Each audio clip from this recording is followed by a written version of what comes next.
ஸ்ரீ தாமிரபரணி மாஹாத்மியம் 8ஆம் அத்தியாயம். குந்தலை ஆசீர்வதித்தார். மறுநாள் காலையில் அகஸ்திய முனிவர், லோபமுத்ரா தேவி, தாமிரபரணி நதி, தும்புரு மற்றும் பர்பத முனிவர்களுடன் தெற்கு நோக்கி சென்றார். அவர்கள் ஒரு காட்டில் இருந்தபோது அடக்க முடியாமல் அழுது கொண்டிருந்த ஒரு இளம் அழகான பெண்ணை கண்டார்கள். தேவி தாமிரபரணி அவளிடம் அவளுடைய துயரத்திற்கான காரணத்தை விசாரித்த போது அவள் தன் கதையை கூறினாள். அவள் கஷ்யப முனிவரின் மகள் மற்றும் சுமேத முனிவரின் மனைவி.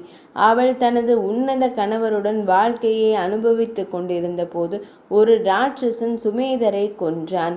அவளை கொல்ல முயன்று அவளுடைய முடிகள் பிடுங்கிய போது அவன் சாம்பலானான். பின்னர் அவள் சுமேதரின் இறுதி சடங்கிற்கு தீ மூட்டி தானே சிதையில் ஏற விரும்பினாள். நெருப்பு அணைந்தது. ஆகாசவாணியான அசரீரி கூறியது, உனக்கு நல்லது நடக்கட்டும் என்று. அவள் என்ன செய்வது என்று தெரியாமல் அழுது கொண்டிருந்தாள்.